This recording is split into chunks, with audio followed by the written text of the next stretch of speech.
Hello friends, இன்றைக்கி நம்ம பார்க்க போகிறது வெயிலுக்கு இதமான கோகோனட் ஐஸ்கிரீம் தான் பார்க்க போகிறோம். அதுக்கு நான் அரை மூடி தேங்காய் எடுத்திருக்கேன். தேங்காயில் இருக்க அந்த பிளாக் பகுதியை மட்டும் ஸ்க்ராப் பண்ணி எடுத்துட்டு ஒயிட் இருக்கிறது எல்லாமே மிக்ஸி ஜாரில் கட் பண்ணி சேர்த்துட்டு இந்த மாதிரி அரைச்சி எடுத்துக்கோங்க.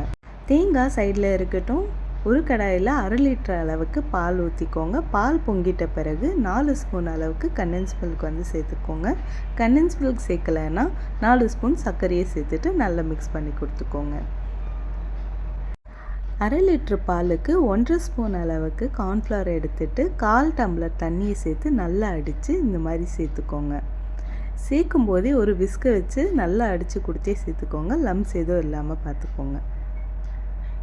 நல்லா மிக்ஸ் பண்ணிகிட்டே இருந்தீங்கன்னா கொஞ்சம் நேரத்தில் நல்லா திக்கன் ஆகிட்டு வந்துடும்.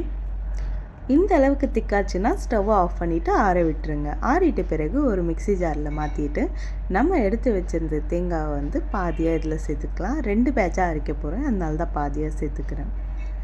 அரைச்சிட்ட பிறகு இந்த மாதிரி தான் இருக்கும். இது தனியாக எடுத்து வச்சுக்கோங்க. மறுபடியும் இன்னொரு பேட்ச் போட்டு சேர்த்துக்கோங்க.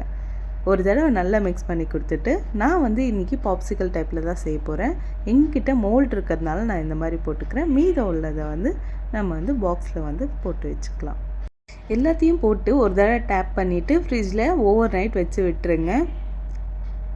ஓவர் நைட் விட்டு எடுத்துட்ட பிறகு இந்த மாதிரி நல்லா ஃப்ரீஸ் ஆகி எனக்கு கிடச்சிருந்தது.